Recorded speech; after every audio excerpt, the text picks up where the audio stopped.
Hare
Doha Vitthal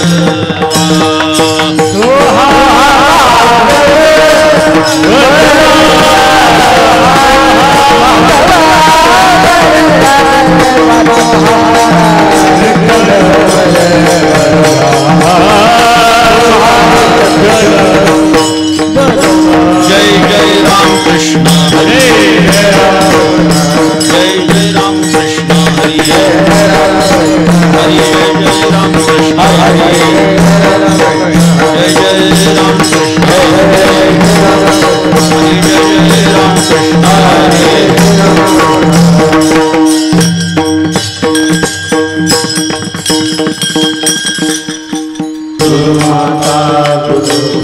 गुरु आमुची कुल देवता गुरु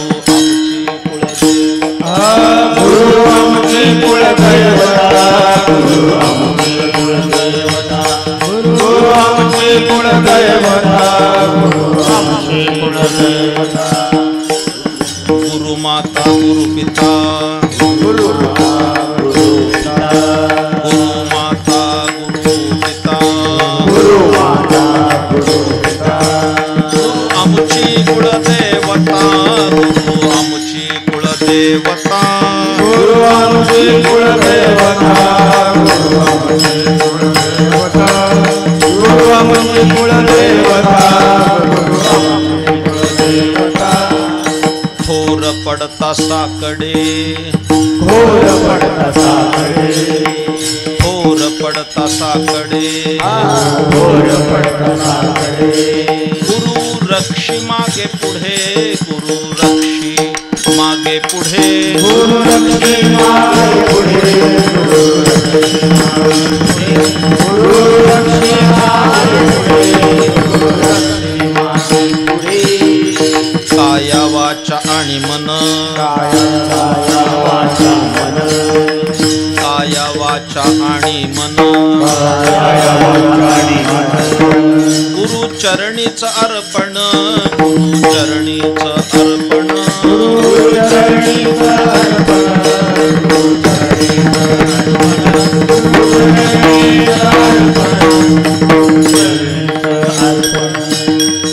थोर पडता साकडे थोर पडता साकडे थोर पडता साकडे गुरु रक्षी मागे पुढे गुरु रक्षी मागे पुढे गुरु रक्षी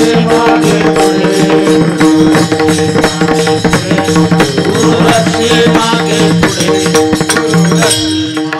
पुढे एका जनार्दनी शरण एका जनार्दनी शरण गुरु एक जनार्दन गुरु एक जनार्दन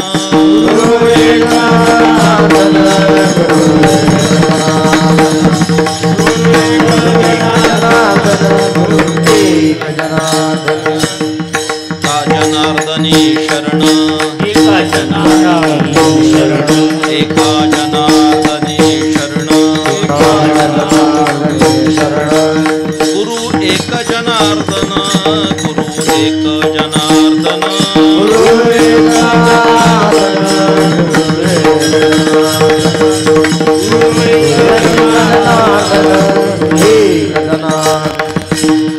थोर पडता साकडे थोर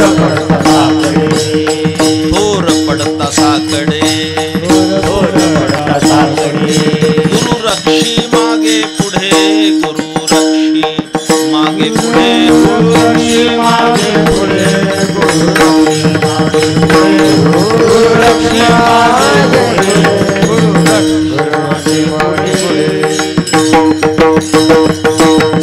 गोपाल कुमाई जय जय विठोबार कुमाई जय जय विठोबार कुमाई जय जय विठोबार कुमाई जय जय विठोबार कुमाई जय जय विठोबार कुमाई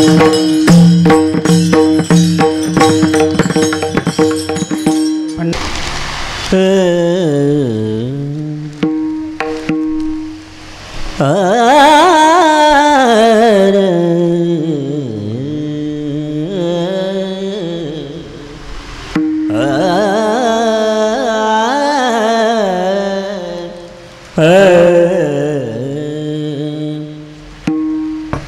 माता गुरु पिता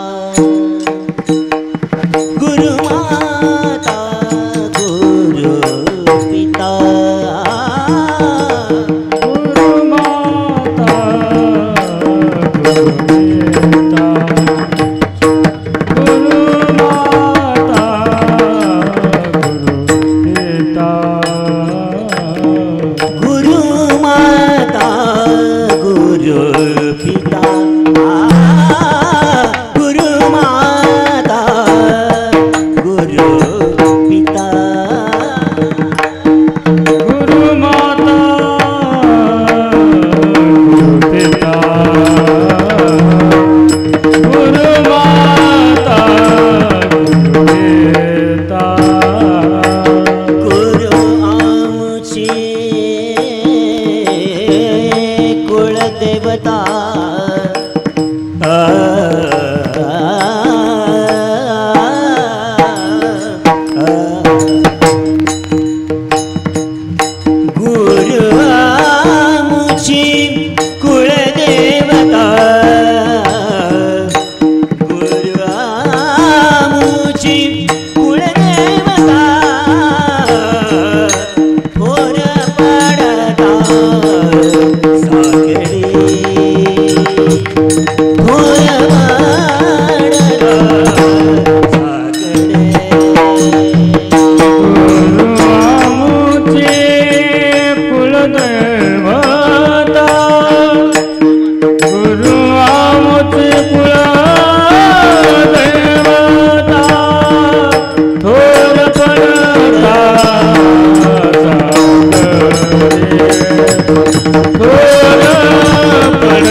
गुरु पिता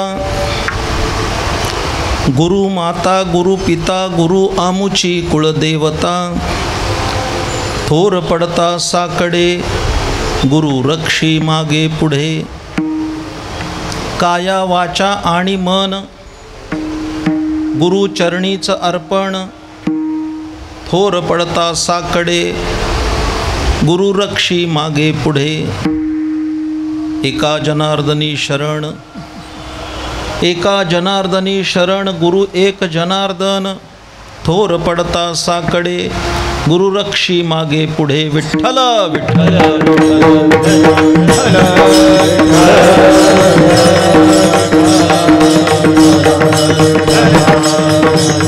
बोला पुंडली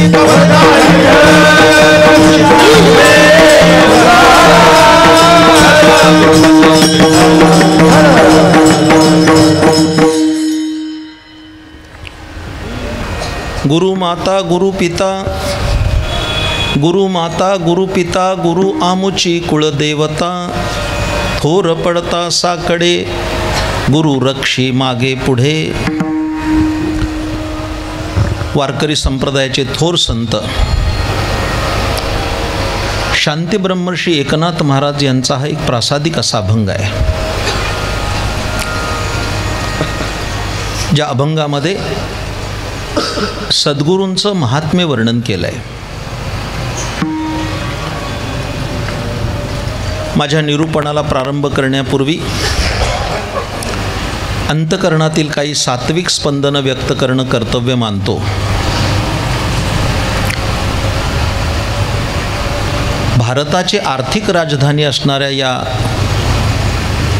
मुंबापुरीमध्ये भारताची आर्थिक राजधानी असणाऱ्या मुंबापुरीतील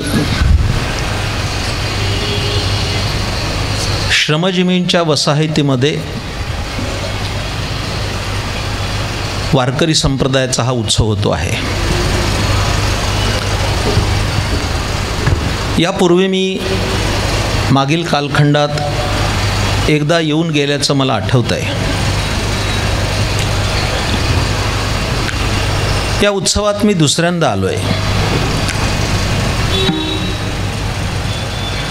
आजचं वैशिष्ट्य प्रथमतः मी या सर्व संयोजकांचं विशेषत्वानं या समारंभाचे सर्वेसर्वा आणि मुख्य आधारस्तंभ असे दिलीप शेठ जाधव, त्याचबरोबर या समारंभात पारमार्थिक योगदान देणारे हरिभक्तिपरायण गायकर महाराज आणि त्यांचे सर्व सभासद, या सर्वांचं मी हार्दिक अभिनंदन करणार आहे.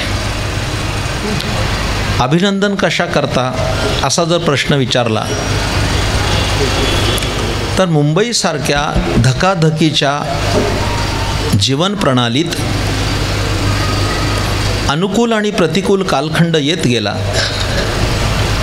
पण या मंडळींनी हा वारकरी संप्रदायाचा ज्ञानदीप तब्बल 12 वर्ष अखंड तेवत ठेवला, म्हणून त्यांचं अभिनंदन केलं पाहिजे, कौतुक केलं पाहिजे. मी स्तुतीपाठक नाही,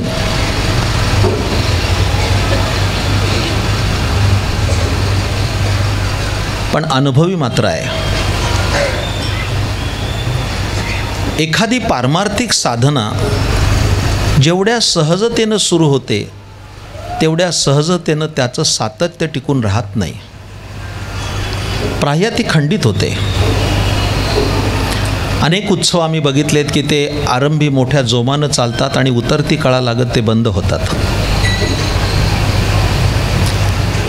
एक तप पूर्ण झालं. इकडे लक्ष द्या सगळे कीर्तनकार मुलं,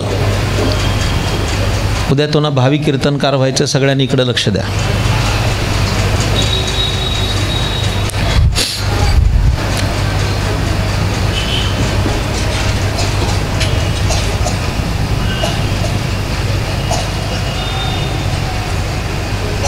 एखादी पारमार्थिक साधना सातत्यानं 12 वर्ष झाली की त्याला तप झालं म्हणतात. तसं या मंडळाने एक तप केलं आहे. माझ्याकडे लक्ष द्या. तप हा जो शब्द आहे, तप हा शब्द जो आहे, आपण सर्व मुंबईकर, मी सुद्धा मुंबईकर, माझं सारं आयुष्य मुंबईत गेलं.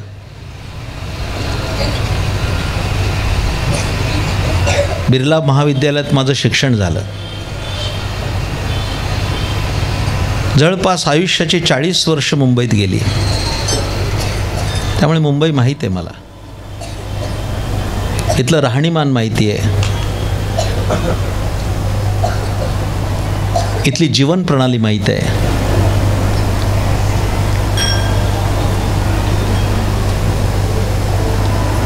तप हा शब्द जो आहे थोडा उलट उच्चारला तर काय होईल हो? तप विरुद्ध काय होईल? पत. ऐकताय? तप उलट वाचला तर पत. काय अर्थ लागतोय? याचा अर्थ असा आहे की या मंडळीने 12 वर्ष जे तप केलं, या सगळ्यांची देवाच्या दरबारी पत निर्माण झाली, असा या उत्सवाचा अर्थ आहे. जरा व्यावहारिक बोलू का? कर्ज काढायला जर पत लागते तर परमार्थात लागणारच आहे. एरवी पतसंस्था पैसे देणार नाहीत, तिथे सुद्धा पत लागते. लक्षात घ्या. थोडं बारकाईने लक्ष द्या आणि थोडा वेळ मोबाईल बंद करा सगळ्यांनी, कारण हा तुमच्याशी फक्त 120 मिनिटाचा संवाद साधण्यासाठी मला पुसदपासून जवळजवळ 700 किलोमीटर प्रवास करावा लागला आहे.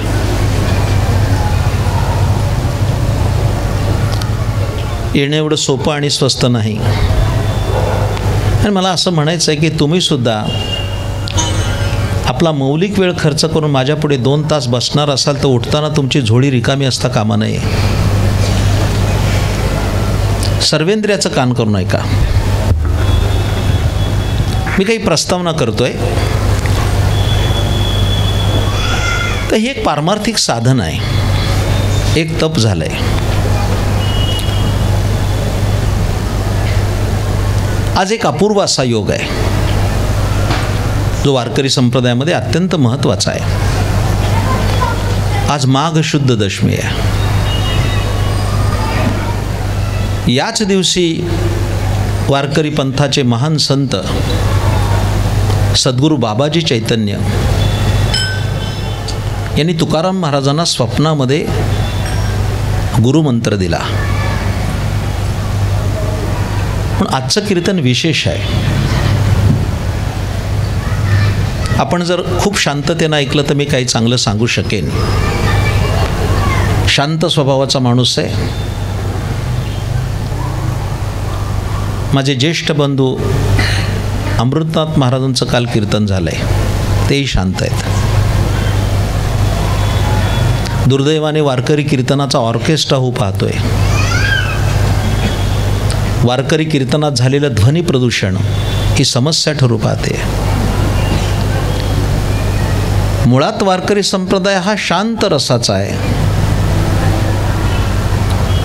आमचा उपासना ग्रंथ ज्ञानेश्वरी ही शांत रसाची आहे. खूप शांत ऐकलं पाहिजे, काही ग्रहण केलं पाहिजे.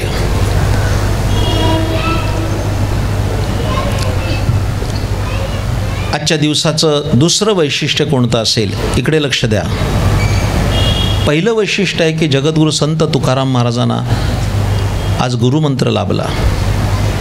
आणि दुसरं वैशिष्ट्य असं आहे की मी ज्या परंपरेचा आहे, गुरुपरंपरेला खूप मोठी किंमत आहे, हे लक्षात ठेवा. मी बोलेन वेळ मिळाला तर. वारकरी संप्रदाय हा परंपरावादी आहे. घराणीशाही वेगळी आणि परंपरा वेगळी. ते सांगायला मला एक स्वतंत्र कीर्तन करावं लागेल. राजकारणामध्ये घराणीशाही असते आणि वारकरी संप्रदायात परंपरा मानली जाते. हे संप्रदायाचं सगळ्यात मोठं वैशिष्ट्य आहे, लक्षात ठेवा. फार मोठी गोष्ट आहे.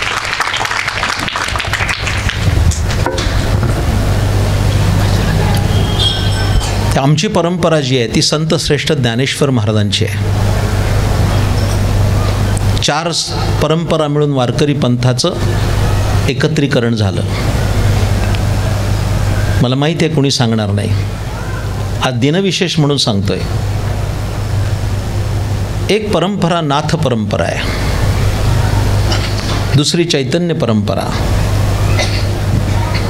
तिसरी स्वरूप परंपरा आणि चौथी आनंद परंपरा. अशा 4 गोष्टींचं संमिलन आहे.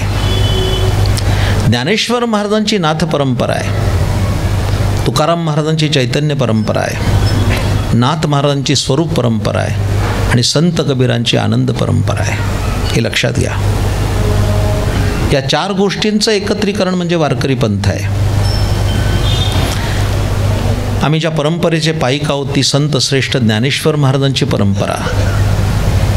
आणि या ज्ञानेश्वर महाराजांच्या परंपरेमध्ये एक महान संत झाले, संत श्रेष्ठ सद्गुरू गुंडा महाराज देगलूरकर. देगलूरकरांची परंपरा खूप मोठी आहे. गुंडा महाराज हे 250 वर्षापूर्वी खूप मोठे संत झाले. तुकाराम महाराजांचा अनुग्रह दिन आज आहे आणि सद्गुरू गुंडा महाराजांचा आज जन्मदिवस आहे. माघ शुद्ध दशमीच्या दिवशी ते अवतीर्ण झाले. असं एक अनेक गोष्टीने आजचा दिवस महत्त्वाचा आहे. इकडे लक्ष द्या. या दिवशी काही गुरु महिमान सांगितलं पाहिजे या हेतूनं हा भंग घेतला आहे. त्याचा विस्तार कदाचित होईल, पण माझ्या प्रिय श्रोत्यानो, प्रस्तावनात एक महत्त्वाचा विचार मी मांडून जाणार आहे. इकडे लक्ष द्या. हे खूप मोठं आश्चर्य आहे. तुकाराम महाराजांना गुरुमंत्र मिळाला, तो स्वप्नात मिळाला आहे. हे लक्षात घ्या. आपण हरिपाठामध्ये रोज अभंग म्हणतोय.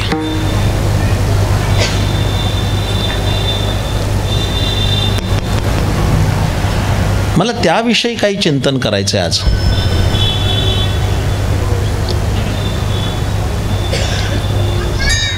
काही स्वप्न ही कशी असतात, इकडे लक्ष द्या. स्वप्न तुम्हाला ना आम्हाला पण पडतात, पडत नाही असं नाहीत. माझं बोलणं नीट ऐका, कारण कीर्तनं फार बारकाईने ऐकावी लागतात तर ती कळतात. खरं तर वारकरी कीर्तनं ही विचारासाठीच होती, विनोदाकरता नव्हती आणि विचारासाठीच राहतील. हे लक्षात घ्या.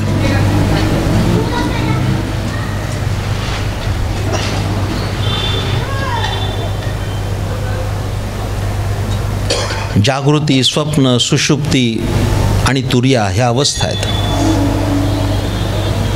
स्वप्न पडतात माणसाला. पण मी 2 स्वप्न जी सांगू जाणार आहेत आत्ता, अनेक स्वप्न आहेत. त्या स्वप्नांचा विचार मी तुम्हाला सांगितलं ते कीर्तन त्याच्यात समाविष्ट होईल.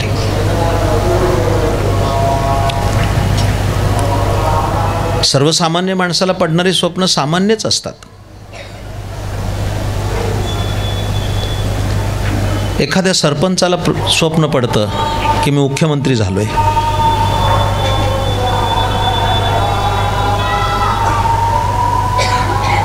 उठल्यावर कळतं आपल्याच गल्लीत आहे.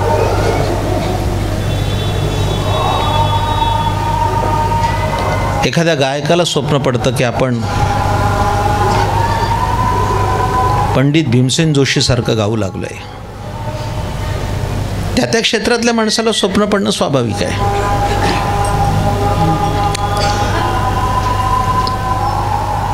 किती सुंदर स्वप्न आहे, इकडे लक्ष द्या. एके दिवशी संत एकनाथ महाराजांना स्वप्न पडलं. काय स्वप्न आहे? ज्ञानेश्वर महाराज त्यांच्या स्वप्नात गेले. ताप टाका. श्री ज्ञानदेवे येवोनी स्वप्नात सांगितले मात मज लागी. स्वप्न पडलं आणि ज्ञानेश्वर महाराज स्वप्नात आले. काय दिसलं स्वप्नामध्ये? दिव्य तेज पुंज मदनाचा पुतळा, परब्रह्म केवळा बोलत असो. काय दिव्य तेज पुरुष दिसला एकनाथ महाराजांना स्वप्नात. आणि ज्ञानेश्वर महाराजांनी स्वप्नात त्यांना सांगितलं, अजान वृक्षाची मुळी कंठासी लागली, येऊन आळंदी काढा वेगी. ऐसे स्वप्न होता आलो लंकापुरासी, तो नंदिके माझारी देखिले द्वार. एका जनार्दनी पूर्व पुण्य फळले, श्री गुरु भेटले ज्ञानदेव. स्वप्न पडलं आणि स्वप्नात ज्ञानेश्वर महाराजांनी सांगितलं की अजान वृक्ष जो आहे त्याची मुळी माझ्या गळ्याला लागली आहे, तेवढी येऊन काढा. असं स्वप्न झालं.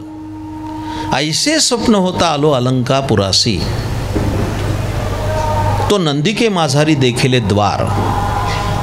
ते सिद्धेश्वराचं मंदिर होतं आणि त्या ठिकाणी पुढचा नंदी होता, त्या नंदीच्या खाली दार दिसलं.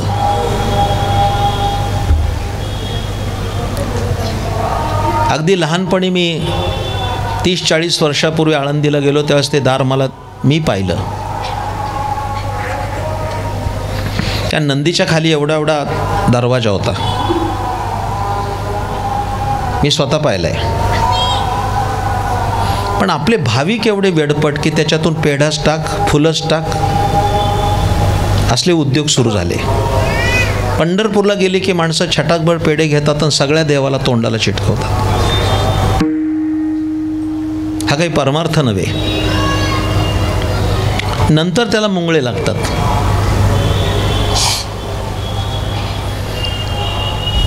कालांतराने विश्वस्थाने ते जे दार होतं त्या ठिकाणी चांदीच्या पादुका बसून ते दार बंद केलं.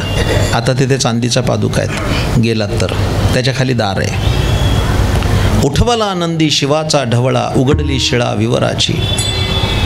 तो नंदी उघडला आणि एकनाथ महाराज खाली गेले. तो जसं स्वप्नात पाहिलं होतं तसे ज्ञानेश्वर महाराज बसले होते. हे नीट ऐका, ज्ञानेश्वर महाराज समाधीस्थ झाल्यानंतर 300 वर्षांनी नाथ महाराज गेले. 300 वर्षांनी ज्ञानेश्वर महाराज तसेच्या तसे बसलेले दिसले. ती काय मेलेल्या माणसाची समाधी नाही.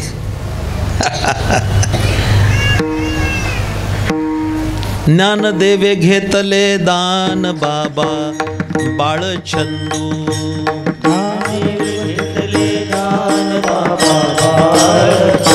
आरुथई धरोनिया ध्यान बाबा बाळचंदू.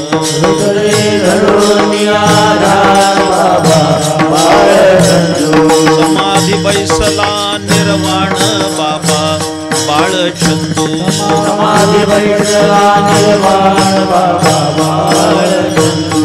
कथा कीर्तन करीतो बाबा बाळचंदू. बाबा बाळचंदू, बाबा बाळचंदू. कथा कीर्तन करीतो बाबा बाळचंदू. बाबा बाळचंदू, बाबा बाळचंदू.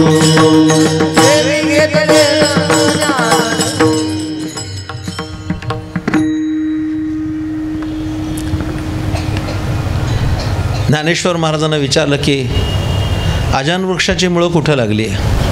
ती मुळी काही लागलेली नव्हती. ज्ञानेश्वर महाराज म्हणले, ते निमित्त करून तुला बोलावलं आहे, ही ज्ञानेश्वरी घे. बाहेर ज्ञानेश्वरीचे पाठ अशुद्ध झालेत गेल्या 300 वर्षात. ग्रंथ पूर्वीच अतिशुद्ध, परी पाठांतरी शुद्धबद्ध. तो शोधून या एवविध प्रतिसिद्ध शुद्ध ज्ञानेश्वरी नाथाने लिहिलंय. हा ग्रंथ घेऊन जा आणि याचं शुद्धीकरण करा. इकडे लक्ष द्या. फार महत्त्वपूर्ण मी विचार सांगतो आजच्या पर्वकाळी. एकनाथ महाराजांनी ज्ञानेश्वरीचं परिष्करण केलं, तुम्हाला आम्हाला हातात दिली. एक दृष्टांत संपला. इकडे लक्ष द्या.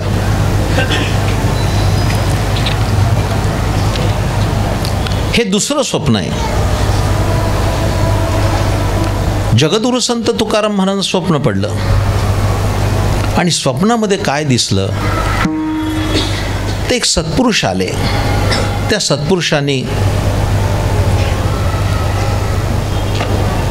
तुकाराम महाराजांना दर्शन दिलं असं स्वप्न पडलं. आणि स्वप्न असं होतं की तुकाराम महाराज कुठेतरी गंगेच्या स्नानाला चालले होते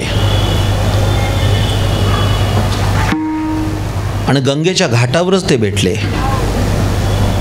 एकमेकाची दृष्टादृष्ट झाली.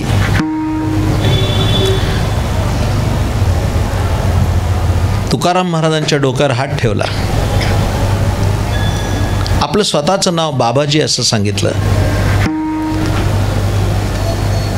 रामकृष्ण हरी मंत्र दिला. थोडं ऐका जरा. गुरुदक्षिणा म्हणून पावशेर तूप मागितलं. स्वप्नात असल्यामुळे मला देणं झालं नाही. काय अंतराय घडला माहीत नाही. सद्गुरुनाथ निघून गेले असं त्यांनी नमूद केलंय.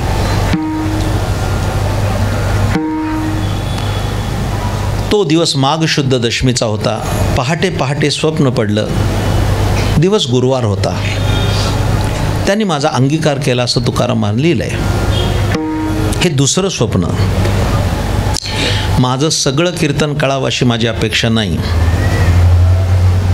कारण ती कळण्याकरता तेवढी श्रोत्यांची उंची आवश्यक आहे. मी आता जे वाक्य सांगणार आहे ते फार बारकाईने ऐका, म्हणजे कीर्तन कळाल्याचं श्रेय मिळेल. एक वाक्य फार चांगलं सांगतो, इकडे लक्ष द्या. सामान्य माणसाची स्वप्न सामान्यच असतात. काय त्या सामान्य स्वप्नाला अर्थ आहे? आमचे गुरुजी गोष्ट सांगायचे. एका संन्याशी माणसाला स्वप्न पडलं. इकडे लक्ष द्या. एका संन्याशाला स्वप्न पडलं. त्याचं लग्न झालंय. ऐकताय का? झोपलाय? तो कोण आहे? संन्याशी. भगवं घातलंय, संन्यास घेतलाय. आणि स्वप्न काय पडलंय? वास्तविक त्याला स्वप्न पडलं पाहिजे कुंभमेळ्याला गेलोय का लग्न झालंय. काय स्वप्न पडलं? लग्न झालंय. लग्नात तो घोड्यावर बसलाय. त्याची बायको त्याला कमरेला विळखा घालून बसली. संन्याशाला काय झालं होतं माहिती आहे का? तो दिवसभर कुठेतरी भिक्षाटन करून आला आणि गावाच्या बाहेर मारुतीचं मंदिर होतं.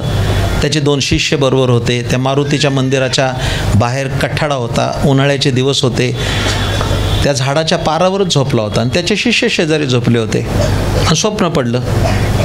कुठे? झाडाच्या पारावर.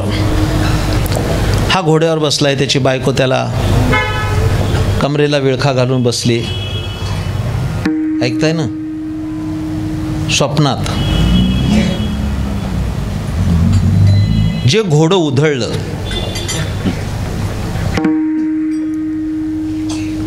आणि तो खाली पडला.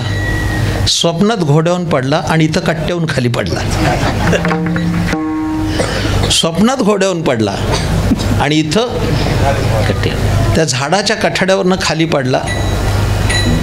शिष्यसुद्धा काहीतरी आवाज झाला, मग उठले. गुरुजी पडले म्हणून गुरुजींना उठून बसवलं आणि गुरुजींना विचारलं, गुरुजी लागलं नाही ना तुम्हाला? तुम्हाला मनालाही लागलं, तिला लागलंय का बघा. गोष्ट संपली माझी. काही मला जास्त त्याच्यात रंगवण्यात स्वारस्य नाही. सामान्य माणसाची काय स्वप्न पडतील? फेकून द्या स्वप्नही. आत्ता या 2 स्वप्नाचा अर्थ मी सांगणार आहे.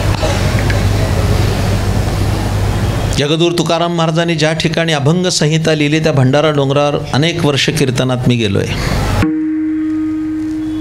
भंडारा डोंगरावर सांगितलंय मी हे. इकडे लक्ष द्या. काही कळू नाही तर न कळू. हे येऊ जाऊ करू नका रे या पोरांनी. शांत उभे राहा. मला विक्षेप होतोय कारण नसताना. जे करायचं ते कीर्तनाला उभं राहायच्या अगोदर.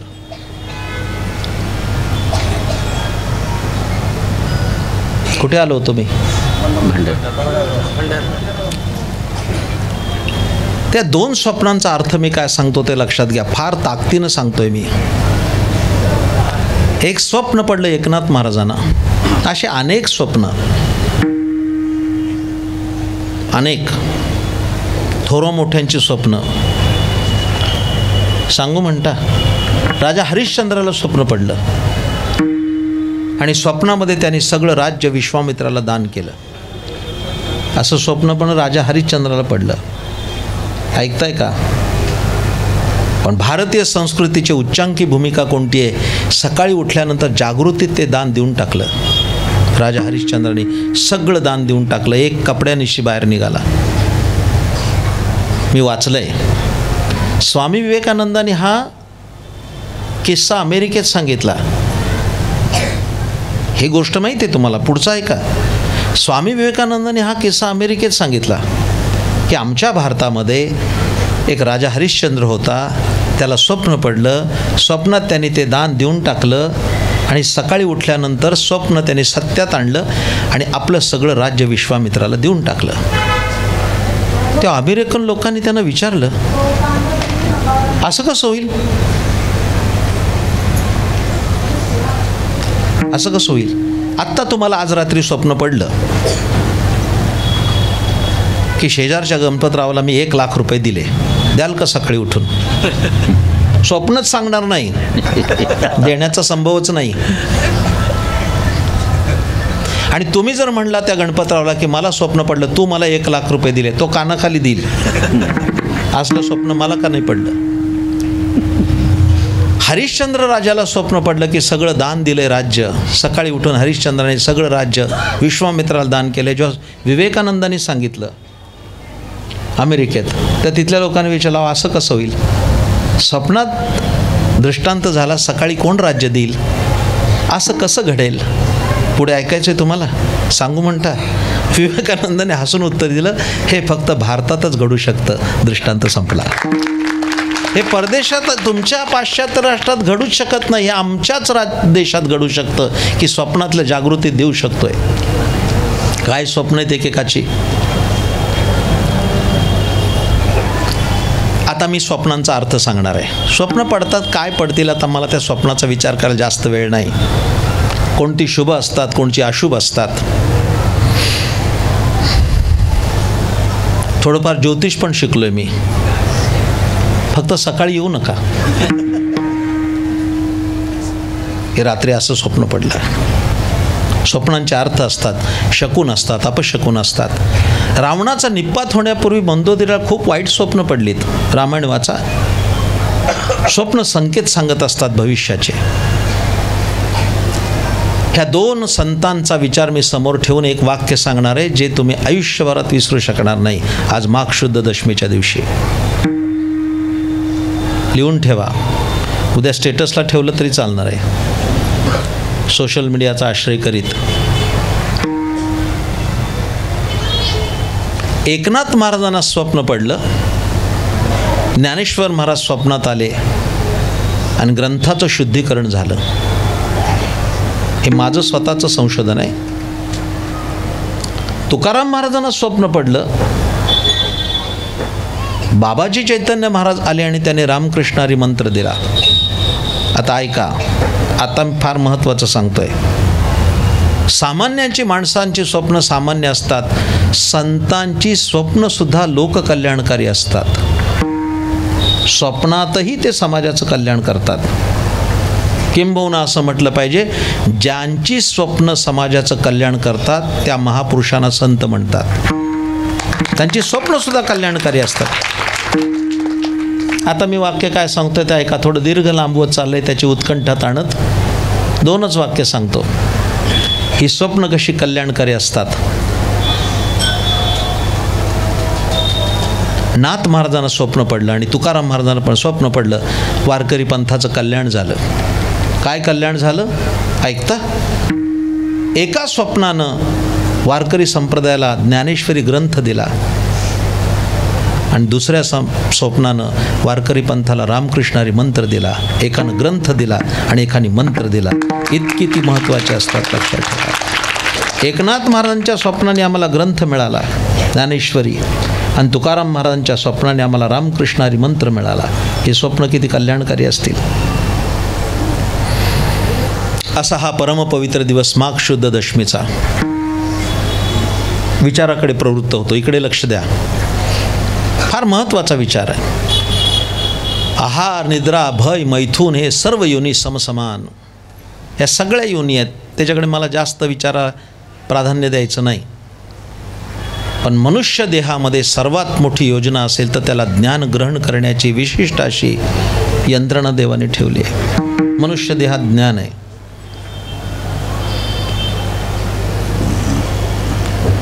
पण ज्ञान कमावण्यासाठी गुरुजवळ जावं लागतं. गुरु तेथे ज्ञान, ज्ञानी आत्मदर्शन, दर्शनी समाधान आथी जैसे. थोडी गडबड झाली आहे. मी मुंबईचे लोक बसलाय, माझे सर्व बांधव आहात. वैचारिक खूप मोठं प्रदूषण झालं आहे, गडबड झाली आहे. त्याचा मी खुलासा करतोय आता. ज्ञान वेगळं आहे आणि माहिती वेगळी आहे. इकडे लक्ष द्या. ज्ञान वेगळं आहे आणि माहिती वेगळी आहे. काय गडबड झाली ती आहे का? माणसं माहितीला ज्ञान म्हणू लागली. इथे गडबड आहे.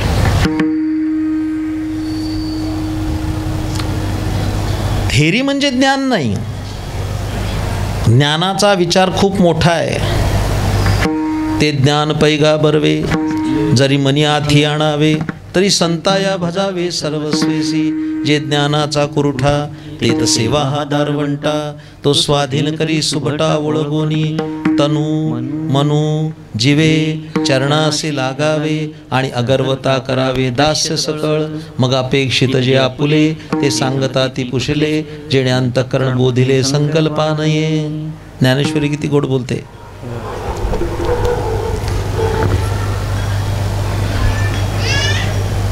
आत्ता तुमच्या माझ्या सकट सगळ्यांच्या हातात मोबाईल आहेत.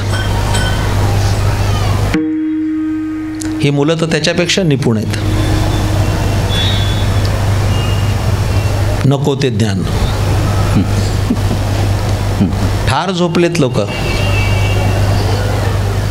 1.5 आणि 2 वर्षाच्या मुलाच्या हातात मोबाईल देऊन आम्ही काय धन्यता मानतोय. आमचा बंटी मोबाईल दिल्याशिवाय जेवत नाही.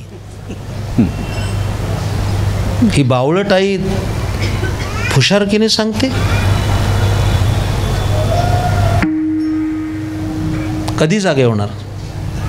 आमच्या पुण्याला आता क्लासेस निघालेत. कशाचे? मुलांच्या हातातून मोबाईल सोडून घेण्याचे क्लासेस आहेत.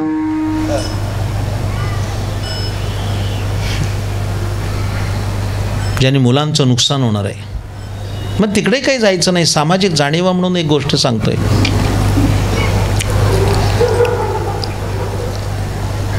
या मोबाईलमध्ये गुगल नावाचं ॲप आहे. तुम्ही गुगलला पाहिजे ते टाईप केलं तर माहिती मिळणार आहे.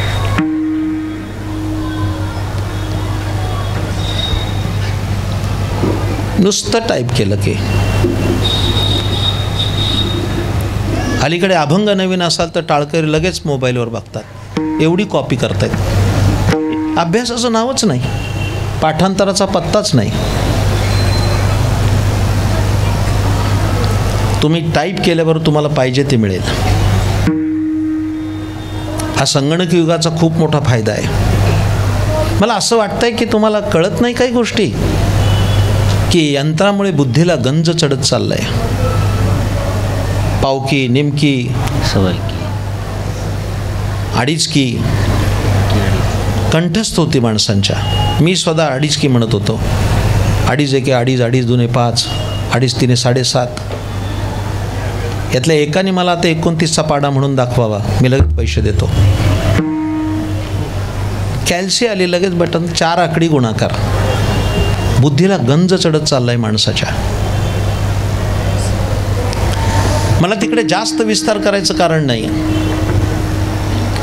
ती माहिती आहे. अभिजात ज्ञान वेगळं आहे. इकडे लक्ष द्या. तिथे शब्द वापरला ज्ञानेश्वर महाराजांनी, ते ज्ञान पैगा बर्वे. बर्वे हा अंडरलाईन करा. म्हणून माझा मुद्दा संपवताना एवढंच म्हणतो, माहिती गुगल देईल, माहिती गुगल देईल, पण ज्ञान पाहिजे असेल तर गुरुजवळ जावं लागेल. हे लक्षात ठेवा. त्याशिवाय ज्ञानाची प्राप्ती होणारच नाही.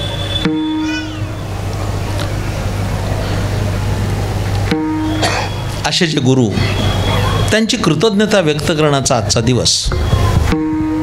इकडे लक्ष द्या, मी खूप काही सांगू शकेल. उत्तम शिष्य आणि उत्तम गुरु याचा जर आढावा घेतला, माझ्याकडे लक्ष द्या सगळेजण. माझ्यासमोर अशा काही जोड्या आहेत, सगळ्या माता भगिनींनी पण ऐका, माझ्याकडे लक्ष द्या. एक गुरु एक शिष्य कसे होते, थोडं काही पुराणाचा आणि संत साहित्याचा विचार करताना माझ्यासमोर सर्वात एक उत्तम जोडी आहे. फक्त एक दोन उदाहरणं मी देतोय. सद्गुरू श्री मच्छिंद्रनाथ आणि त्यांचे सदशिष्य गोरक्षनाथ ही एक जोडी आहे. रोज हरिपाठात म्हणतोय आपण, मच्छिंद्राने बोध गोरक्षासी केला, गोरक्ष ओळला गहिनीपती. तुम्ही नवनाथ ग्रंथ वाचला असेल तर कळेल तुम्हाला. एके दिवशी गोरक्षनाथ आणि मच्छिंद्रनाथ दोघे चालले होते रस्त्याने, आणि कुठून तरी भाद्रपद महिना असल्यामुळे वडे तळल्याचा वास आला. आणि मच्छिंद्रनाथ ते विचारलं गोरक्षनाथाला, गोरक्षा वड्याचा वास येतोय का रे? हो म्हणला, गुरुजी येतोय, वास येतोय. आणतोस वडा? वासावर पुण्यात माझा एक मित्र आहे, मोठं हॉटेल आहे त्याचं. मला एक दिवस म्हटला, महाराज हॉटेल बघायला आहे. म्हटलं तर मला काय, मी काही खाणार नाही पिणार नाही. नाही नाही म्हटले, तुमचे पाय लागू द्या. मग मी गेलो हॉटेलला. मोठं हॉटेल आहे, एवढं प्रशस्त हॉटेल, पण त्याचं किचन पण एवढं मोठं होतं. त्या हॉटेलचं किचन मागच्या बाजूला होतं, तरीसुद्धा फ्रंट साईडला मोठ्या दरवाजापाशी एक ढेरपोट्या आचारी भजी तळत बसला होता. मी माझ्या मित्राला विचारलं, आतमध्ये किचन असताना हा आचारी बाहेर का भजी तळतोय? तो म्हणला, महाराज तुम्हाला ज्ञानेश्वरी कळते, हे कळत नाही. माझी ज्ञानेश्वरी काढली त्यांनी. म्हणले हिथं का बसवलं आहे? ते म्हणले, महाराज भजी बाहेरच तळावे लागतात, तेव्हा गिराईक आत येतं. ही त्याची ज्ञानेश्वरी.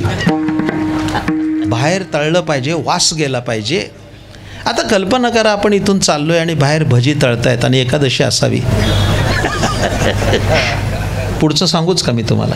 हो, एकादशी असले तरी मन बावचळते. आज जाऊ दे, आज एकादशी आहे, मन धावतं ना तिकडे. मग गोरक्षनाथाला सांगितलं, मच्छिंद्रनाथ सुद्धा माणूसच आहे ना. म्हणले, वडा आणतो का? आणतो ना. म्हणला, गुरुजी आणतो. ज्या घरातून वास येत होता वड्याचा, त्या दारात गोरक्षनाथ उभे राहिले आणि म्हणले, ओम भवती भिक्षां देई अलख निरंजन माई भिक्षा वाडा. ती बाई तांदूळ घेऊन आली सुपामध्ये. गोरक्षनाथ म्हणले की तांदूळ नको आहेत. म्हणले का मग रे, वडे केलेत ना तुम्ही, वडा देता? ह्या सगळ्या माझ्या लाडक्या बहिणी बसल्यात, प्रामाणिकपणानं सांगा, चांगलं बोलली असेल ती बाई? चांगलं बोलली असेल? गोसावी झालाय पण अजून तोंडाचे जिभेचे चोचले गेले नाहीत, वडा मागतो? माई मला नको वडा, माझ्या गुरुजींना पाहिजे. देता? पुढे ऐका, पुढे काय आहे. ती बाई दुष्ट असावी.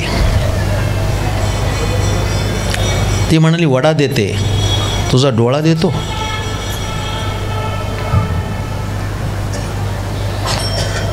मोठ्यांदा गोरक्षनाथ हसले. म्हणले, बाई डोळा काय मागता, अख्खा गोरक्ष मागितला असता तरी दिला असता माझ्या गुरुजींसाठी. एका क्षणाचा विलंब न लावता खोबणीत हात घातला आणि डोळा उपसून त्या बाईच्या हातात दिला. बाई घ्या.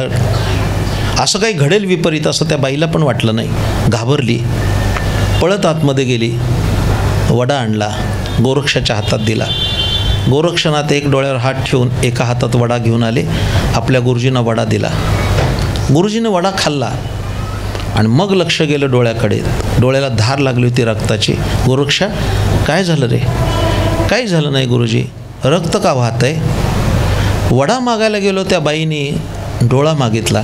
मी डोळा दिला, तुमच्यासाठी वडा आणून दिला. आपल्या शाबरी विद्येच्या मंत्रानं मच्छिंद्रनाथांनी डोळा परत बसवला गोरक्षाचा आणि त्याला ज्ञानदान दिलं. वाक्य छोटंसं आहे पण ऐका, ज्या दिवशी डोळा दिला त्यावेळी ज्ञानाचा डोळा उघडला. अशी परंपरा असते, लक्षात ठेवा. ही समर्पणाची परंपरा असते, तरच ते प्राप्त होतं, अन्यथा नाही. ही पहिली जोडी आहे माझ्यासमोर.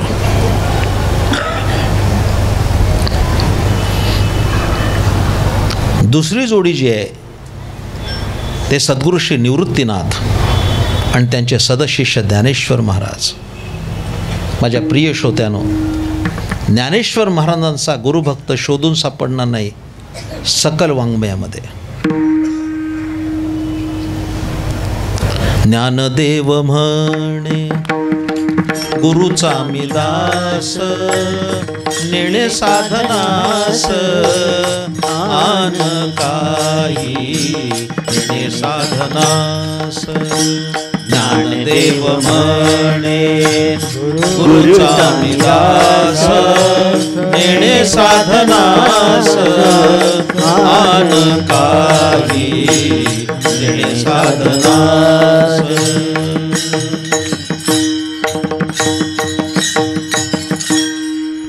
बहुत अच्छे.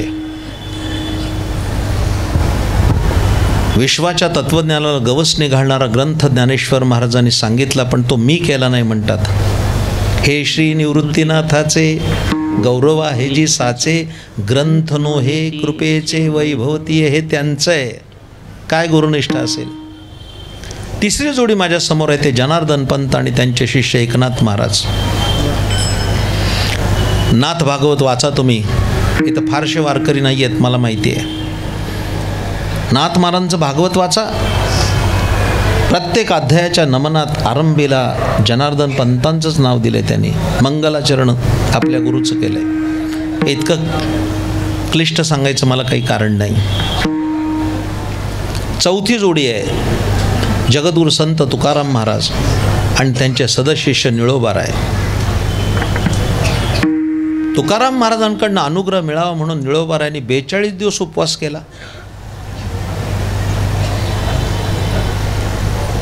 आमचा एकादशी सोमवार जोडून आला तर तिसऱ्या दिवशी तोंड बघण्यासारखं असतं. 42 दिवस उपवास केला. सध्याचा शिष्य 42 तास राहिला नाही, पळून जाईल गुरुकडनं. 42 दिवस उपवास केला निळोबारायांनी. मला सम्यक सांगायला तेवढा वेळ नाही. प्रत्यक्ष भगवान आला तरी नाकारणारे निळोबाराय. निळा म्हणे आम्ही नोळखोची देवा, तू कयाचा धावा करीत असो. आणि पाचवी जोडी आहे ती कदाचित सांप्रदायिक नाही आहे, पण त्या जोडीने संपूर्ण जग हलवून टाकलं. ते होते स्वामी रामकृष्ण परमहंस आणि त्यांचे शिष्य स्वामी विवेकानंद. स्वामीजींच्या निर्वाणाला 150 वर्ष झाली, पण 150 वर्षाच्या कालखंडामध्ये संपूर्ण पाश्चात्य राष्ट्रामध्ये विवेकानंदांच्या विचाराचा प्रचार आणि प्रसार झाला. एक संन्यासी योद्धा. माझी मतं स्वच्छ आहेत.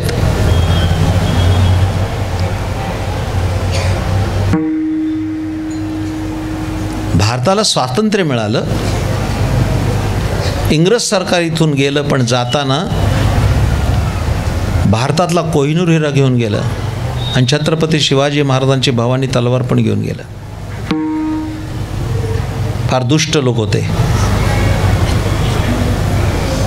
खूप प्रयत्न केले पण अजून तलवार काय आली नाही. वाघ नखं आली. परत जातील आता सध्या नागपूरला गेलीत. आणि कोहिनूर हिरा पण आला नाही. आता ब्रिटनच्या म्युझियममध्ये तो कोहिनूर हिरा आहे. माझं कीर्तन नीट आहे का?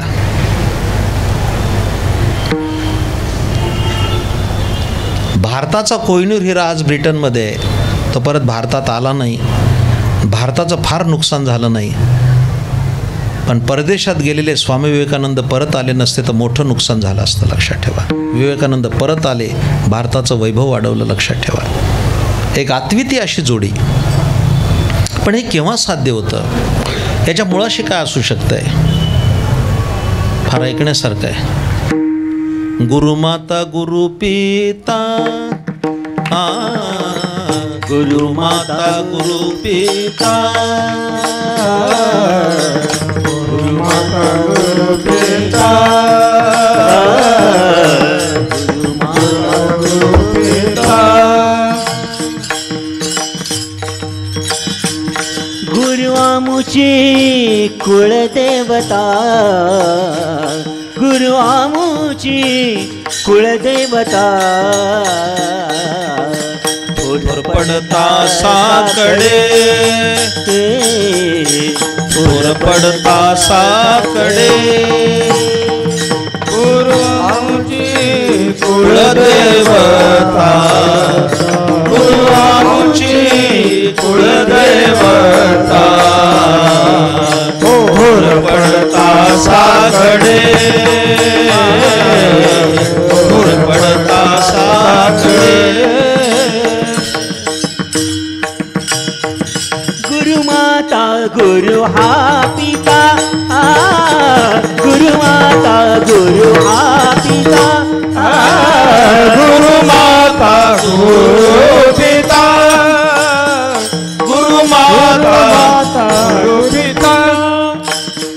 गुरु आमुची कुळदेवता, गुरु आमुची कुळदेवता. थोर पडता साकडे, थोर पडता साकडे. गुरुची कुळदेवता, गुरु आमुची कुळदेवता. थोर पडता साकडे, थोर पडता साकडे.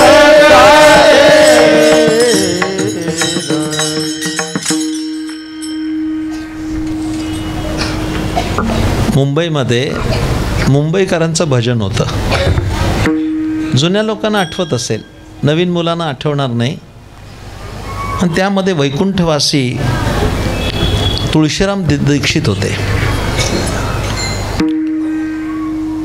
भजन सम्राट मारुतीबा बागडे होते.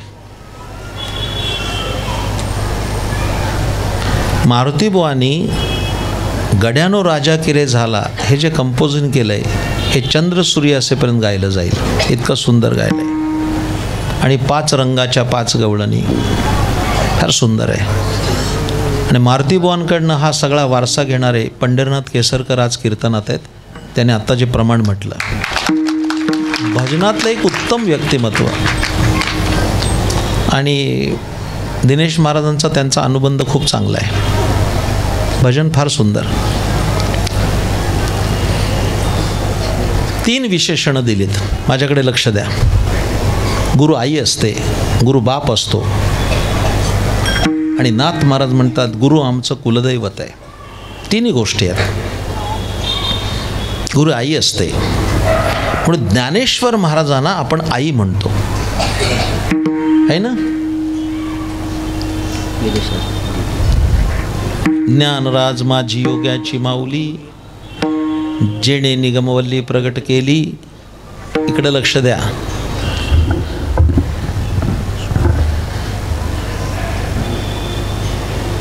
वेडा माणूस कोणाला आई म्हणेल? शहाणी माणसं ज्ञानेश्वर महाराजांना आई म्हणतात. हे वैशिष्ट्य आहे. जगाच्या पाठीवर 2च शहाणे आहेत, 2च शहाणे. पहिला शहाणा वेद आहे आणि दुसरा शहाणा संत आहे. या दोघांनी ज्ञानेश्वर महाराजांना आई म्हटलंय. वेदशास्त्रे देती ग्वाही, म्हणती ज्ञानाबाई आई. वेदांनी पण त्यांना आई म्हटलंय. मला एका माणसाने प्रश्न विचारला होता, इकडे लक्ष द्या. मोठा लीडिंग क्वेश्चन. ज्ञानेश्वर महाराजांना 750 वर्ष झाली आणि वेद तर अनादिकालापासून आहे. मग वेद ज्ञानेश्वर महाराजांची आई कसा होईल? ज्ञानेश्वर महाराज वेदाची आई कशी होईल? ज्ञानेश्वर महाराज वर्णन करतात, पै अहितापासून काढिती, हित देवुनी वाढविती, नाही श्रुती परवती माऊली जगा. वेद ज्ञानेश्वर महाराजांची आई होऊ शकतो, ज्ञानेश्वर महाराज वेदाची आई कशी होईल तो आता मी इथे खुलासा करत नाही. काय म्हणून एकनाथ महाराज, बरं ते काय एकनाथ महाराज सांगतायत, वेदशास्त्री देती ग्वाही म्हणती ज्ञानाबाई आई, हे काही माझं वचन नाही. आणि एकनाथ महाराजांना कळत नाही हे म्हणण्याचं धाडस करणार नाही. जब समय आएगा बताएंगे. आणि संत त्यांना आई म्हणतात, लक्षात ठेवा. ज्ञानाबाई माझी अनाथांची माय, एका जनार्दनी पाय वंदित असे, त्यांचं चरण आहे. ज्ञानेश्वर महाराज म्हणजे गुरु आई असते. मी लक्षणेनं सांगतो एक एक. कुठे ज्ञानेश्वर महाराजांना आई म्हटले तर कुठे ज्ञानेश्वर महाराजांना बापही म्हटलंय. बाप ज्ञानेश्वर समाधीस्थ, बाप ज्ञानेश्वर समाधीस्थ, बाप ज्ञानेश्वर समाधीस्थ, बाप ज्ञानेश्वर. नामा म्हणे आता लोकला दिनभर, नामा म्हणे आता लोकला दिनभर,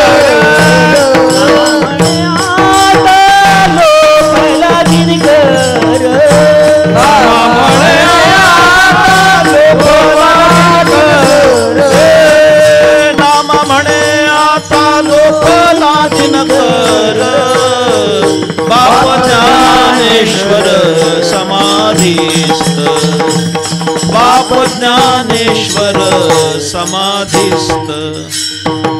नामा म्हणे आता लोकला दिनभर, बाप ज्ञानेश्वर समाधीस्थ, बाप ज्ञानेश्वर.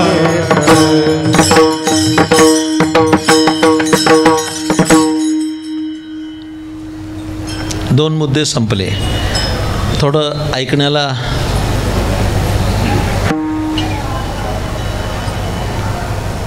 नाथ भागवत वाचा म्हणजे कळेल. इकडे लक्ष द्या, माझ्याकडे लक्ष द्या. उपजल्या बाळकाशी पंचविध जाण पिता, इकडे लक्ष द्या.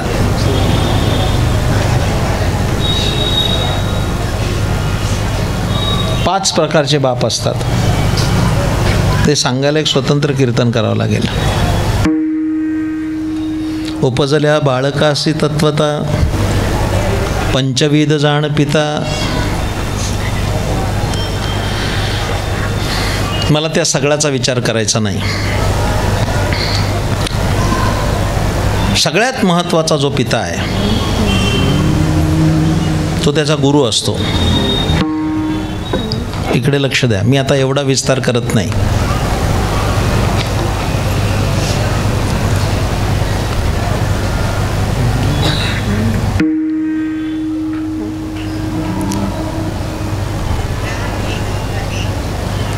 थोडं ऐकायला फार सूक्ष्म ऐकलं तरच कळेल, अन्यथा नाही. नाथ भागवत ऐकायला फार ताकद लागते महाराजा. पण त्याला पिता म्हटलंय. मी जास्त विस्तार करत नाही, वेळ हातात नाही आता. आणि शेवटचा तिसरा मुद्दा आहे, गुरु हे देव असतात. हाही मुद्दा जरा ऐकण्यासारखा आहे. थोडं एकताने ते ऐकलं तर तुम्हाला कळेल. इकडे लक्ष द्या.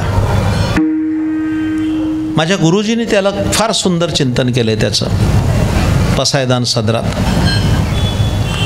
गुरुदेव असा शब्द आहे. गुरुदेव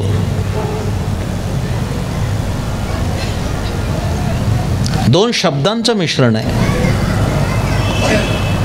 एक शब्द गुरु आहे आणि दुसरा शब्द देव आहे. बरोबर आहे. हे दोन वेगवेगळे शब्द आहेत, ते जोडून गुरुदेव शब्द झाला. बरोबर आहे. थोडं नीट ऐका तर कळेल. मी प्रवृत्त झालोय सांगायला.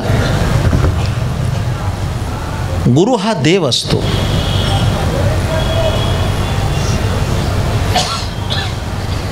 जरा वेगळ्या भाषेत वारकरी तत्वज्ञानाच्या विचारानं सांगायचं झालं तर वारकरी संप्रदायाने देव आणि गुरु एक मानलेत. इथं मुद्दा आहे फार मोठा. जरा पुढचं बोलू.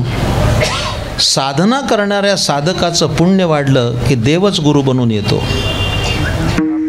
माझ्या विठोबाचा कैसा प्रेम भाव, आपणची देव होय गुरु, आपणची देव होय गुरु, आपणची देव होय गुरु.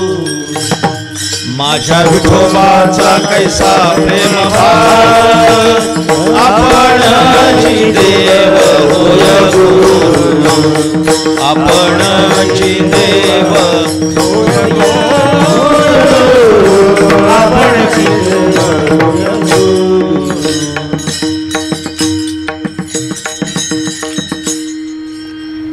गुरुदेव शब्दाची उकल करतो, नीट ऐकलं तर मला बरं वाटेल. गुरु आणि दोन शब्द एकत्र आले, गुरु आणि देव. तर मी काय म्हणतो ऐका. गुरु हा देवच असतो एक, आणि देव हा गुरु असतो. काही कळतंय?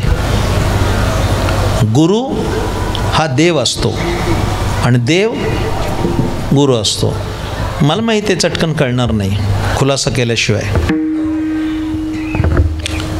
दुर्दैवाने समाजाला पण असली कीर्तन ऐकायची सवय राहिली नाही. विनोदी कीर्तनकारांनी लोकांचे कान खराब करून टाकलेत.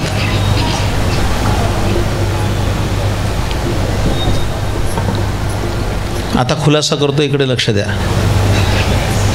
गुरु हा देव असतो. जर तो देव नसेल तर तो जीव होईल, आणि जीव जीवाचं कल्याण कसं करील? काही कळतंय? गुरु जर जीव असेल तर तो दुसऱ्या जीवाचं कल्याण कसं करेल? तो देवच असला पाहिजे. आणि दुसरा मुद्दा, गुरु हा देव असतो, हा पहिला मुद्दा. आणि देव हा गुरु असतो, देव हा गुरुच असावा लागतो. देव जर गुरु नाही राहिला तर तो लघु होईल. गुरुच्या विरुद्ध लघु शब्द आहे, लघुच्या विरुद्ध गुरु शब्द आहे. देव जर लघु झाला, तो जर लहान झाला तर तो जीवाचं काय कल्याण करील? गुरुदेव हा शब्द जन्माला आला.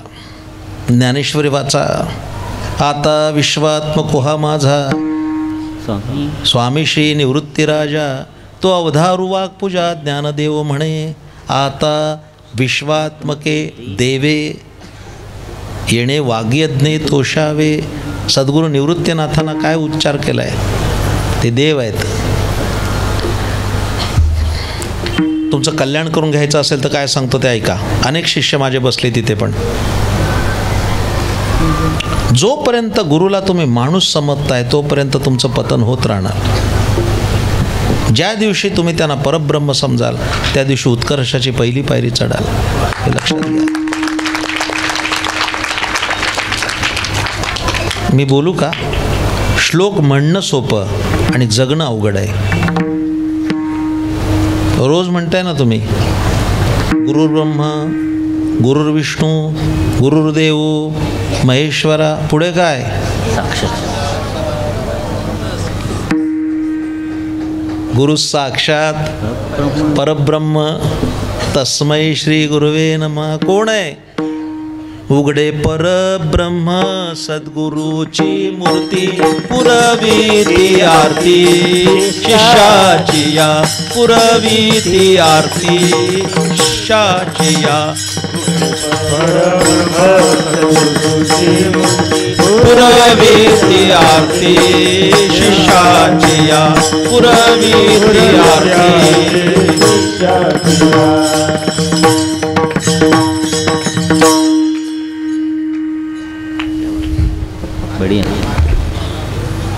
हे अनेक दृष्टांत सांगू शकतो मंडळी, कारण एवढं 40 वर्षात मी वाचलंय.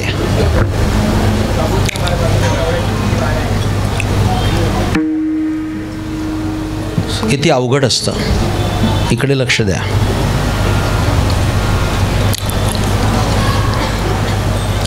इथे जवळच भिवंडी नावाचं गाव आहे.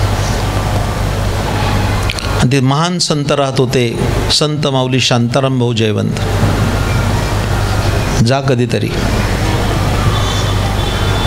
100पेक्षा जास्त वर्ष त्या ठिकाणी नाथषष्ठीचा उत्सव आहे, तोंडावर आला आहे. तर त्यांचे गुरु होते ते सद्गुरू नारायण महाराज श्रीगोंदेकर. इकडे लक्ष द्या. अहो, हे ऐकणं किती महत्त्वाचं आहे. गुरु भेटावेत म्हणून नारायण महाराजांनी लाखो गणपती अथर्वशीर्षाची पारायण केली, लाखो. परिणाम, एके दिवशी स्वतः गणपती सद्गुरू कृष्णानंद माऊलींना घेऊन आले. नारायण महाराजांचा हात त्याच्या हातात देऊन सांगितले, हे तुझे गुरु आहेत, ज्याच्यासाठी तू साधना केलीस. ही काही फार लांबची गोष्ट नाही, 100 वर्षापूर्वीची गोष्ट आहे. नारायण महाराजांनी खूप सेवा केली गुरूंची. सनदी अधिकारी असणाऱ्या इंदुताई टिपणीस यांनी त्यांचं चरित्र लिहिलं आहे. त्या चरित्रातली गोष्ट आहे. इकडे लक्ष द्या. इतकी सेवा सोपी नाही, इतकी सोपी नाही सेवा.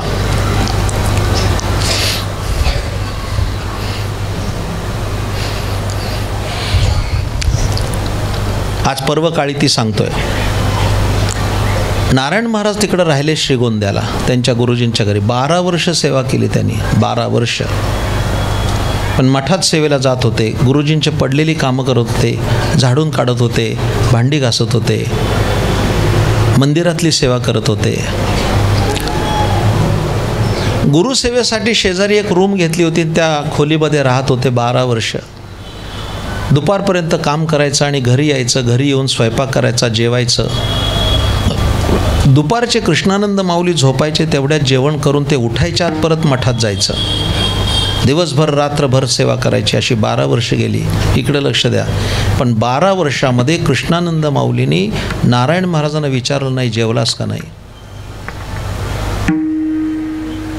काय खडतर तपश्चर्या असेल, काय खडतर तपश्चर्या असेल.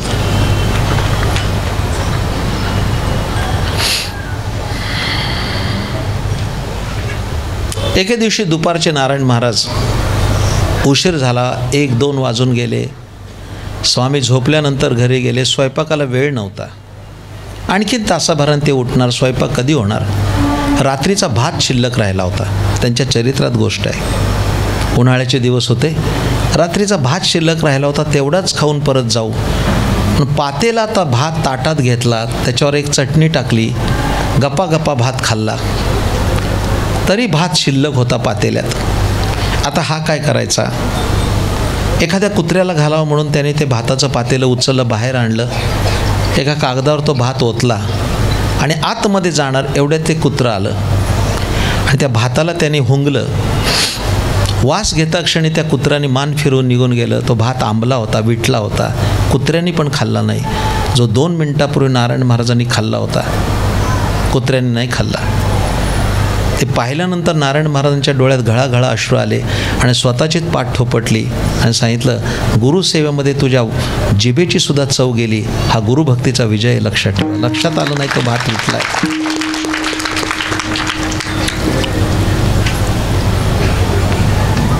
एवढी गुरुसेवा घडावी लागते.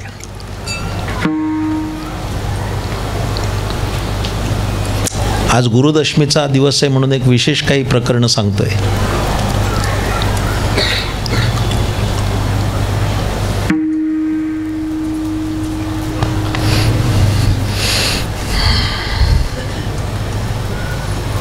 फार सुंदर दृष्टांत सांगतो, फारच सुंदर. सगळा अभंग सांगून होणार नाही, 15 मिनटं हातात राहिलीत. एकदा सगळ्यांनी हाताने टाळी आणि मुखान नाम घ्या. उत्तरार्धात गोष्ट सांगतो. विठोबा रखुमाई, जय जय ठोबा रखुमाई, विठोबा रखुमाई, जय जय विठोबा रखुमाई, जय जय विठोबा रखुमाई, जय जय विठोबा रखुमाई, जय जय विठोबा रखुमाई, विठोबा रखुमाई, विठोबा रखुमाई जय जय विठोबा रखुमाई जय जय विठोबा रखुमाई बोला पुंडली कवरदा हरि ज्ञानदेव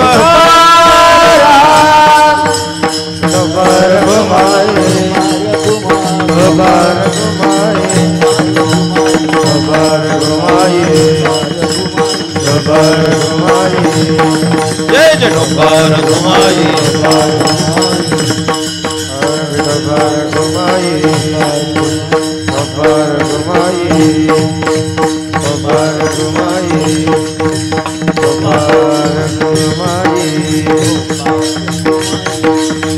विठोबा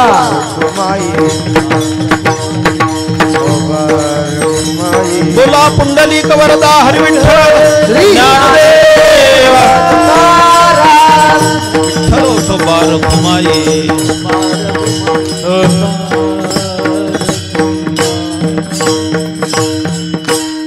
गुरु माता गुरु पिता गुरु आमची कुळदेवता थोर पडता साकडे गुरुरक्षी मागे पुढे.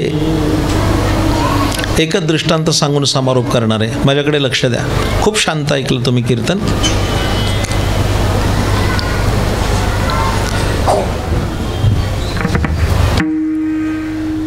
समर्थ संप्रदायातली गोष्ट आहे. बारकाईने ऐका गोष्ट.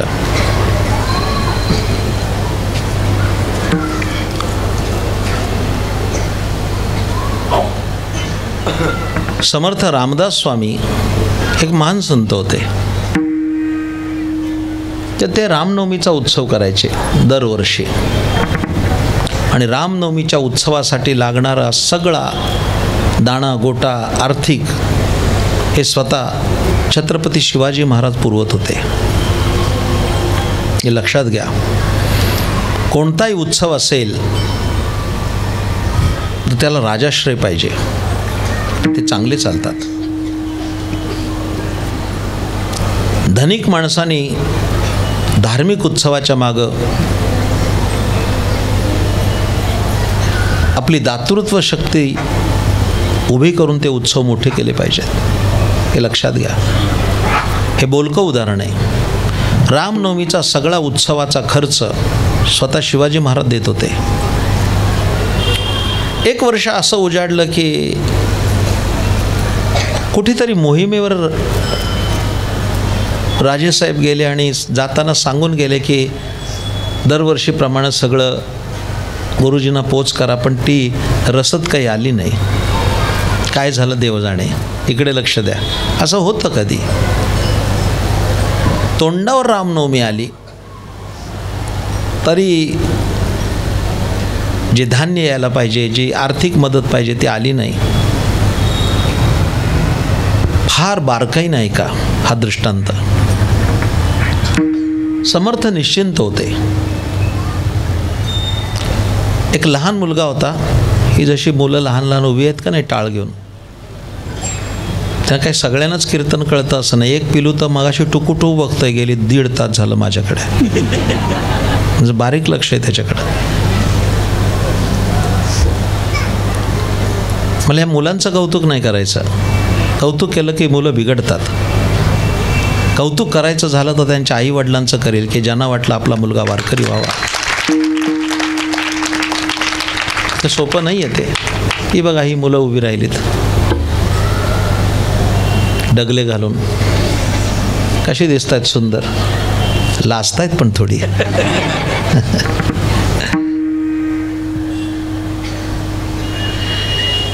एक लहान शिष्य होता समर्थांचा. त्यांनी समर्थानं विचारलं, गुरुजी आता सप्ताह कसा होणार. कधी कधी असं होतं बघा. ह्याला काय म्हणतात माहिती आहे का. अकाली प्रौढत्व.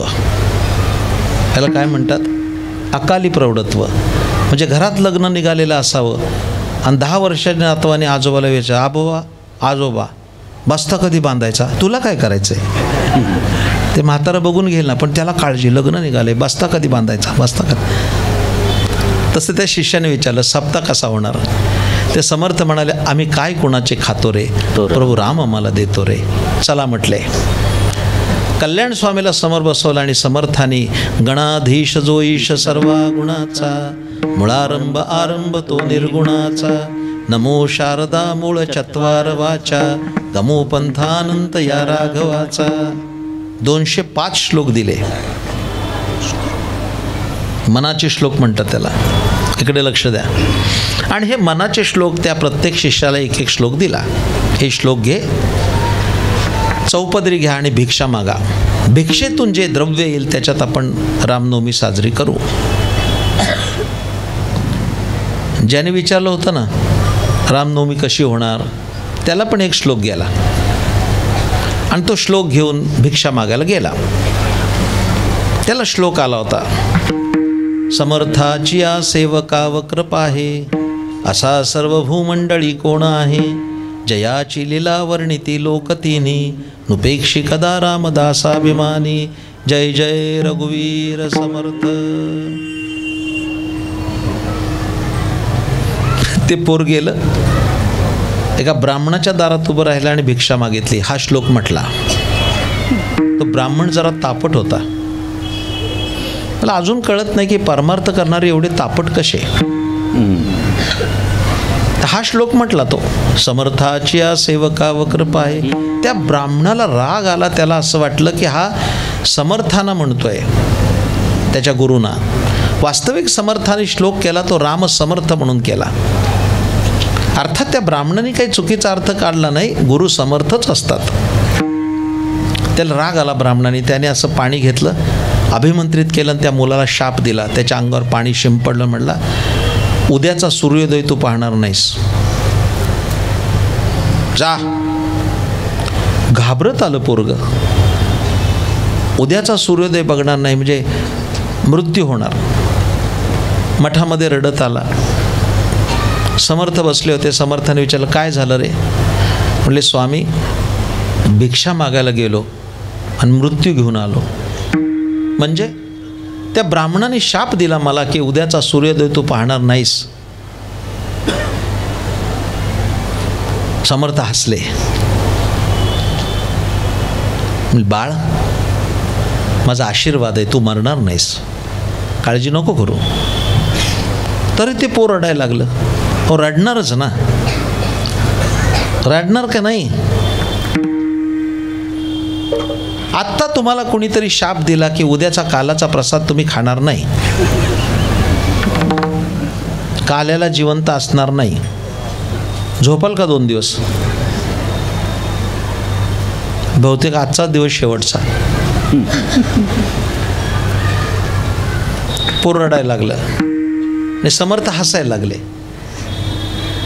ते पोरांनी गुरुजीला विचारलं, का हो गुरुजी, आम्ही मरणार आणि तुम्ही हसताय, काय वाटतंय का तुम्हाला? का हसताय? ते म्हणले, तुझ्या वेडेपणावर हसतोय. मग काय वेडेपणा? अरे म्हणले, वेड्या, तुझा त्या ब्राह्मणाच्या शापावर विश्वास आहे आणि माझ्या आशीर्वादावर नाही. मी आशीर्वाद दिलाय, तू मरणार नाहीस. तुला शाप खरा वाटतोय. तुला जर भीती वाटत असेल तर माझी करंगळी धर, सोडू नको, तुला काय होणार नाही. ते पोर दिवसभर करंगळी धरूनच होतं. समर्थ जातील तिकडं जेवायला बसले, पान खायला लागले. दिवस गेला मंडळी, संध्याकाळ झाली. समर्थांची सायं संध्या झाली, फराळ झाला, अंथरूण टाकलं आणि समर्थ अंथरुणावर पडल्यावर ते पोर परत रडायला लागलं. म्हणजे आता का रे रडतो?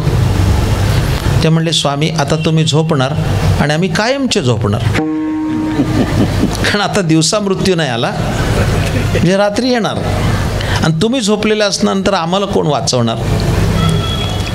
काळजी करू नको म्हटले, ह्या घोंगडीवर बैस, मी झोपलोय ना, ह्या घोंगडीवर बैस, तुला काही होणार नाही, घोंगडीच्या बाहेर जायचं नाही. ठीक आहे म्हणला.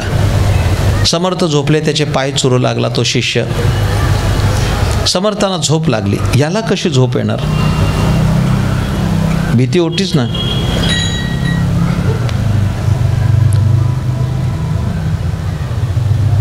बरोबर रात्री 12:30ला 2 यमदूत आलेच. तो ब्राह्मण काही साधा नव्हता ना. काय त्या ब्राह्मणाची ताकद असेल? शापानुसार आले ना यमदूत घ्यायला त्याला. यमदूतांना पाहिल्यानंतर म्हणाले, आता गच्छंती आली, काय व्हायचं ते गुरुचरणीच होऊ दे. आणि गुरुजींच्या पायावर डोकं ठेवलं.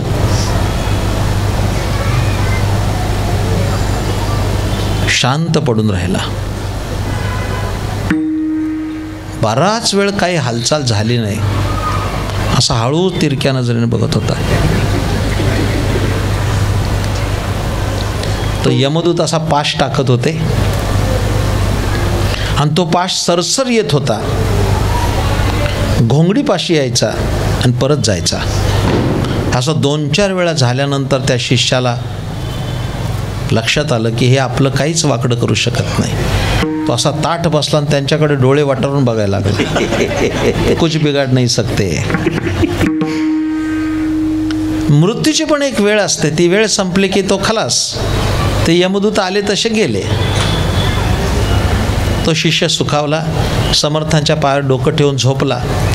आता भय गेलं होतं, मस्त झोप लागली. पहाटे पंच उषक काल झाला. समर्थ उठले आणि त्यांच्या धक्क्याने बाळ पण उठलं. उठून बसला डोळे चोळायला. त्या समर्थाने विचारलं, अरे तू अजून जिवंत आहेस? हो म्हणले, जिवंत आहे. तुला घ्यायला कोणी आलं नव्हतं? आले होते तर. रात्री 2 काळे कभिन्न असे यमदूत आले होते. मग त्याने 2 तास ट्राय केला आणि गेले. मी हाताला नाही लागलो. आता आनंदात होता, खुश होता. समर्थांचं स्नान झालं, त्याचंही स्नान झालं. स्नान संध्या झाली. समर्थाने त्याला बोलवलं, इकडे ये बाळा. तो धावतच आला. आता खुश होता. म्हटलं, एक काम आहे. काय? आज त्याच ब्राह्मणाकडे जा भिक्षा मागायला. तो म्हणला, काम मरणावर टपलाय माझ्या. काल सुटलो. काल त्यांनी 1 दिवसाची तरी मुदत दिली होती. आज दिसता क्षणी तो भस्म करील. दया येऊ द्या गरिबाची. 10 गावात भिक्षा मागेल, त्याच्या घरी नका पाठवू. समर्थ म्हणले, नाही, त्याच घरी जायचं, माझी आज्ञा आहे. ठीक आहे म्हणले. आता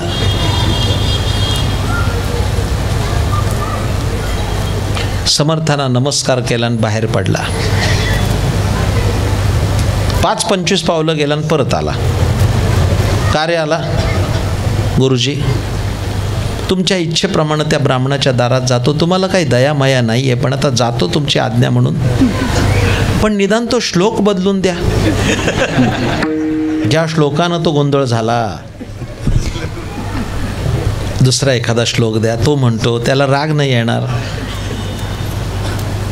समर्थ म्हणले, नाही, तो श्लोक म्हणायचा, तिथंच जायचं. काय म्हटले? परत दर्शन घेतलं.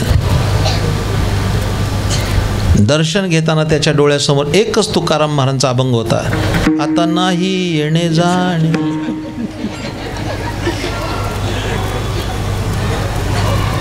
निघाला बाहेर. 5-25 पावलं गेला आणि परत आला. का रे आला आता? अहो म्हणले, फाशी देताना पण शेवटची इच्छा विचारतात. आता फाशीला चाललो मी, आता मरणारच आहे. मृत्यूपूर्वी शेवटची इच्छा विचारा माझी, तेवढी तरी दया करा माझ्यावर. गुरु आहात तुम्ही माझे, शेवटची इच्छा माझी पूर्ण करा. बरं बोल, काय शेवटची इच्छा आहे? काही नाही, तेवढी रात्रीची घोंगडी द्या. दृष्टांत संपला. त्याला असं वाटत होतं ती घोंगडीची कृपा आहे, पण मायबाप श्रोत्यांना लक्षात ठेवा, ती केवळ गुरुकृपा होती. तेवढी मोठी गोष्ट असते. थोर पडता साकडे गुरु रक्षी मागे पुढे, ज्ञानेश्वर माऊली ज्ञानराज माऊली तुकाराम. ज्ञानेश्वर माऊली ज्ञानराज माऊली तुकाराम. ज्ञानेश्वर माऊली ज्ञानराज माऊली. ज्ञानेश्वर माऊली बोला पुंडलिक वरदा हरी विठ्ठल ज्ञानदेव. ज्ञानेश्वर माऊली ज्ञानराज माऊली तुकाराम.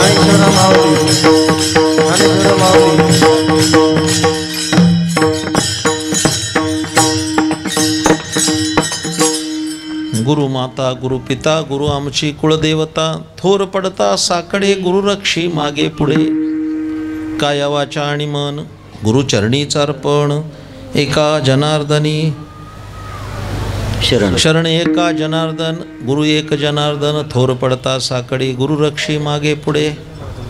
कीर्तन संपलं. 12 वर्ष या ठिकाणी हा वाग्यज्ञ चालू आहे. आज गुरुदशमीचा पर्व काळ म्हणून गुरुमहिमान सांगितलं. एकच करता येईल, 15.5 रजतवणी तैसी स्तुतीची ही बोलणी उगाच माथा ठेवी जे चरणी हेची भले. आपण वर्णन करू शकत नाही, हे लक्षात घ्या. समारोपाला 2 गोष्टी सांगतो. आपण 12 वर्ष हा उत्सव, सर्व श्रमजीवी म्हाडाची कॉलनी आहे सगळी ही. पण माझं तुम्हाला सांगणं असेल, 5 गोष्टी तुमच्याकडे पाहिजेत. 5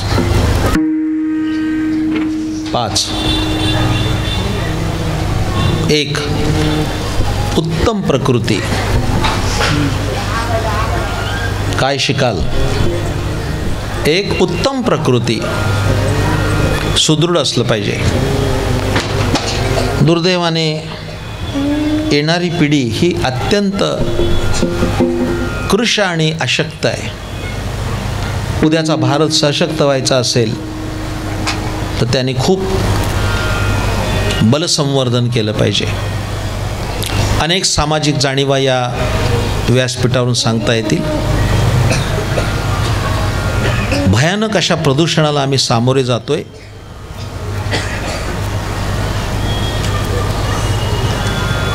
मागणीच्या तुलनेत फक्त 15% दुधाचं उत्पन्न आहे.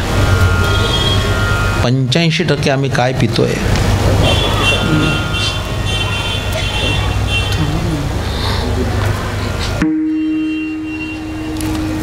बलसंवर्धन फार महत्त्वाचं आहे. या सगळ्या लहान मुलांना माझं सांगणं आहे, अत्यंत बालकं कुपोषित झालीत. ह्या सगळ्या बसलेल्या माझ्या माता भगिनी, त्या मुलाच्या पानामध्ये चमचाभर तूप पाहिजे, वाटीभर दूध पाहिजे,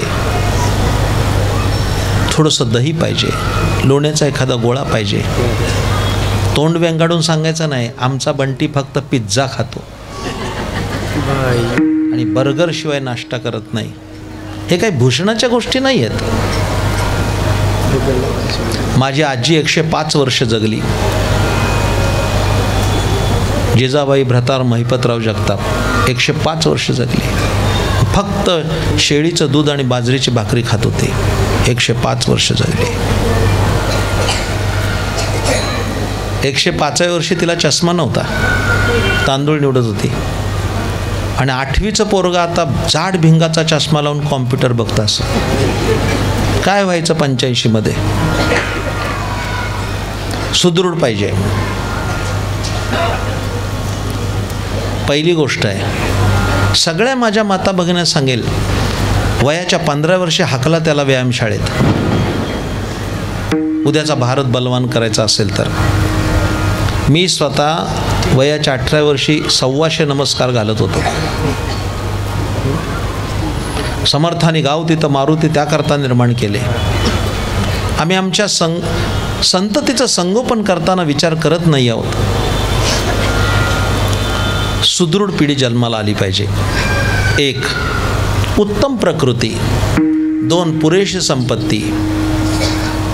माझ्या प्रिय श्रोत्यानो, कफल्लक माणसाला या जगतात शून्य किंमत आहे. त्यामुळे पैसा पाहिजे तुमच्याकडे. उत्तम प्रकृती. 2. पुरेशी संपत्ती. 3. संस्कारित संतती. हे सगळ्यात महत्त्वाची गोष्ट आहे. आमची संतती संस्कारित असली पाहिजे. घराघरातली शुभंकरोती बंद झाली आहे. घराघरातला पर्वचा बंद झाला आहे. घराघरातली रामरक्षा बंद झाली आहे. आम्ही काय करतोय? आमच्या घरातून त्याचा प्रारंभ झाला पाहिजे. इकडे लक्ष द्या. स्नान झाल्याबरोबर आम्हीच आमच्या मुलाच्या कपाळावर तिलक धारण केला पाहिजे. आमचं राष्ट्र जतन करायचं असेल तर हे लक्षात ठेवा. संस्कारित संतती. 4. संताची संगती. आणि 5. ईश्वराची भक्ती. उत्तम प्रकृती, पुरेशी संपत्ती, संस्कारी संतती, संताची संगती आणि ईश्वराची भक्ती, या 5 गोष्टी ज्याच्याकडे आहे तो जगातला सर्वात मोठा माणूस आहे. लक्षात ठेवा, याच्यापेक्षा मोठं पण कोणतंच असू शकत नाही. हे लक्षात ठेवा. आणि जाता जाता एक गोष्ट नमूद करेन की सगळ्यांना माझं सांगणं आहे, वाईट खाऊ नका. मांसाहार आपला आहार नाही आहे.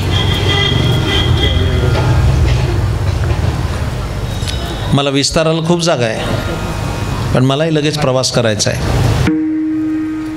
आलो ते केवळ गायकर महाराजांचा अट्टहास होता, हरीश डिगेकरांचा अट्टहास होता म्हणून माझं येणं झालं, अन्यथा नाही. वाईट पिऊ नका. कुटुंबच्या कुटुंब नेस्तनाबूत झाली केवळ दारूच्या व्यसनात. सगळे श्रमजीवी आहात, घामाचा पैसा आहे तुमचा, वाईट पिऊ नका. 15 ऑगस्ट 26 जानेवारी राष्ट्रीय सण आहेत. गणपती, गौरी, नागपंचमी आमचे धार्मिक सण आहेत. पण 31 डिसेंबर आणि गटारी अमावस्या हे दारुड्याने नवीन सण सुरू केले.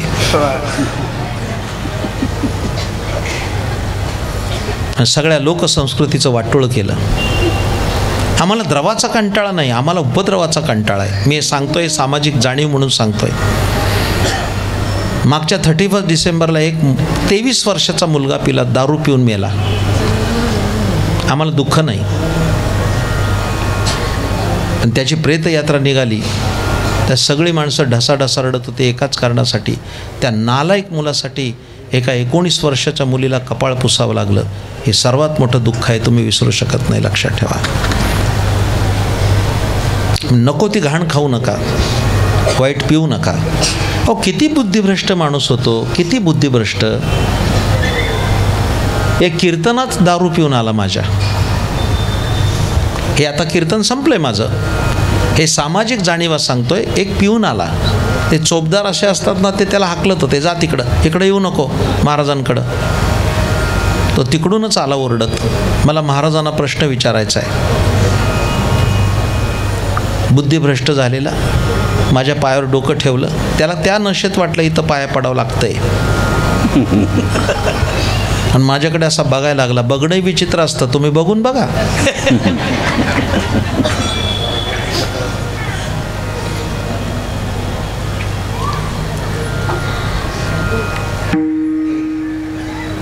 गुरुवर्य पुंडलिक महाराज वेळूकर होते, फार मोठे संत होते, फार गोड सांगायचे.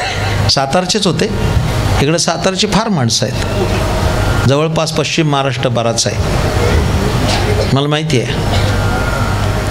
ते फार गोड सांगायचे, फारच गोड सांगायचे.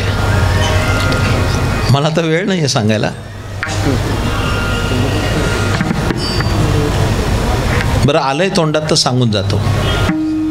एक ते म्हणायचे 4 जण दारू पिऊन आले, इतके पिले 31 डिसेंबर म्हणून. रात्रीचे निघाले आणि एक शाळेची भिंत आडवी आली, रस्ता चुकले, ते भिंतीकडे गेले. त्यातला एक म्हणला, काय नालायक भिंत आहे, रस्ता अडवते. काय बुद्धिभ्रष्टच म्हणायचं का नाही तो. दुसरा म्हणला, अरे काय तिची ताकद आहे, देऊ ढकलून. चौघे ढकलायला लागले त्या भिंतीला, जोर लगा के हैया. घामाघूम झाले, घामाघूम झाले, कपडे काढून ठेवले, उघडे झाले, ढकलायला लागले. एक चांगला माणूस सेकंड शिपवरनं जात होता, त्याने ते सगळे कपडे गोळा केले आणि घरी गेला. हे ढकलतच होते. आणि ढकलता ढकलता एक म्हणला, अरे काय किती उशीर ढकलतोय, काय हल्ली का नाही भिंत. तर म्हणला, नालायका तुला कळतंय का, कपडे किती मागं गेले, दिसत पण नाहीत, एवढी भिंत पुढे आणली ढकलत. यासल्या बुद्धिभ्रष्ट माणसानं काय म्हणणार आहे, काही अकलेचा पत्ता आहे का. दररोज आंघोळ करा, तुळशीला पाणी घाला, एकादशीला उपवास करा, जय जय रामकृष्णारी मंत्र म्हणा, आळंदी पंढरीची वारी करा, आणि सुखानं संसार करा. आणि त्याच्यासाठी गळ्यात तुळशीची माळ घाला, असा माझा आग्रह. आज गुरुदशमी, गळ्यात माळ असेल तर उत्तम, नसेल तर घाला. काय काय माणसं आम्हाला म्हणतात, आमची मनाची माळ आहे. अजून मला कळलं नाही किती मणाची, 2 मणाची का 10 मणाची. ऐकता, इकडे लक्ष द्या. आता काय सांगू, मी पण रमलो कीर्तनात. खूप वर्षापूर्वीची गोष्ट आहे पंढरीनाथ, बरं का. कोण असेल माझ्या कीर्तनात, तुम्ही पश्चिम महाराष्ट्रातले म्हणून सांगतो बरं का, ऐका तर खरं. माझ्या कोण कीर्तनात असेल? सांगली जिल्ह्यात माझं कीर्तन झालं, जवळजवळ 5-7 हजार लोक कीर्तनाला होते. आणि एक म्हातारा बसला होता पटक्यावाला, मिशा बिशा अशा. हे तानाजी मालुसरे कसा असेल याचा अभ्यास करत होतो त्याच्याकडे बघून. पुढे काय झालं, भजन झालं मधलं, ते हार घालायला आले कार्यकर्ते. आणि त्याने हळूच कानात मला विचारलं, ते समोर बसलेले फेट्यावाले बाबा मिशावाले, ओळखलं का? नाही भाऊ, आता काय माहिती, कुठल्या तरी गावचा पाटील असेल. त्याने माझ्या कानात सांगितलं, ते बापू बिरू आटेगावकर आहे. कीर्तनात घाम फुटला मला. 7 खून केले बापू बिरूनी. पिक्चर निघाले त्याच्यावर, ते माझ्या कीर्तनात होते. 20 वर्षापूर्वीची गोष्ट आहे. बापू बिरू वाटेगावकर माझ्या कीर्तनात बसले होते. मला बापू बिरू म्हणल्यानंतर मला माझ्या मांड्या विठ्ठल विठ्ठल म्हणायला लागले. मी कीर्तनात सांगितलं बरं का, आत्तापर्यंत कीर्तनात वाल्या सांगितलं, आज वाल्या बघितला. कीर्तन संपल्यानंतर त्यांना 2 मिनिटं बोलायची विनंती केली मंडळाने. सगळे लोक बसले आणि बापू बिरू उभे राहिले बोलायला. त्यांनी भाषण फार सुंदर केलं. त्यातले 2च मुद्दे सांगायचेत मला. तो म्हणला, मी बापू बिरू वाटेगावकर. भाषा पण रांगडी गाड्याची. मी 7 खून केलं आणि निर्गुडीत जाळलं. माझ्या मायबाप श्रोत्यानो, बॅरलनं दारू पित होतो, बाटलीने नाही. टिपाडं संपवली दारूची. 7 खून केलं आणि तुरुंगात गेलो. 20 वर्ष जेल भोगून आलो. गोंदवलेकरांच्या मंदिरात गेलो, समाधीवर माळ ठेवली, गळ्यात घातली, वारकरी झालो. आता दूध पितो. काय उत्तर आहे? आता दूध पितो. तुम्ही वाजवल्या तशा आम्ही सगळ्यांनी टाळ्या वाजवल्या, स्वागत केलं त्याचं. पुढं बायका काय, मला ते पुढचं सांगायचं आहे. सगळ्या बायकांना म्हणाला, माझ्या आया बहिणीनो, मी तुमचा धर्माचा भाऊ आहे. बापू बिरू आज तुमचा भाऊ. माझा फोन नंबर घ्या. आणि मोबाईल नंबर दिला बायकांना, लिहून घ्या म्हणले. 9822 काय असेल ते, हा नंबर घ्या. आणि जर तुमचा नवरा दारू पिऊन आला तर मला फोन करा. 8वा नंबर त्याचाच लावतो. दृष्टांत संपला. एका अव्वल दरोडेखोराची भूमिका काय असेल. एका काळी तो दारू पित होता, गळ्यात माळ घालून तो वारकरी झाला. माझं शेवटचं वाक्य असं आहे, आम्ही या जन्मात ज्ञानोबा तुकोबा होणार नाही, या जन्मात आम्ही संत होणार नाही, पण माळ घालून संतांचं तर होऊया. हे तर आपल्याला करता येईल. काय अडचण हे करण्यासाठी? असती तर घातली असती, ही अडचण पण ठेवली नाही. आम्ही गाडीतच माळा ठेवल्यात. शुभस्य शीघ्रम. आम्ही आळंदीला 20 रुपयाला माळ घेतो, 20 रुपयालाच देतो. कृष्णा महाराज माझ्याबरोबर आहे, त्याच्याकडनं घ्या. कोणाला घालायची असेल तर त्याला विचारू नका 50च्या 3 देतो काय. आमचा दुकान नाही. आज ठिकाणी पंढरीनाथ केसरकर आलेत, माझे चांगले मित्र आहेत. ते माझे अनुयायी असणारे गणेशजी निकम आलेत, प्रदीपजी वडणे आलेत, माझ्याबरोबर असणारे कृष्णा पाटील आहेत. ही सर्व मंडळी आली. ही सगळे गायक वादक या ठिकाणी. त्या सर्वांचं अभिष्ट चिंतन करतो. ज्याला फक्त माळ घालायची त्याने पुढं या, माळ घाला, आयुष्याचं कल्याण करा. काही वाईट नाही, तुमचं कल्याण असो. किंबहुना तुमचे केले धर्म कीर्तन हे सिद्धी गेले, येथे माझे जेवरले पायी कपण. जय जय विठ्ठल, जय जय विठ्ठल, जय जय विठ्ठल, जय जय. हा, जय जय विठ्ठल, जय जय विठ्ठल, जय जय विठ्ठल, जय जय विठ्ठल. आले कुराचे हित वाहे माऊलीचे चित्त,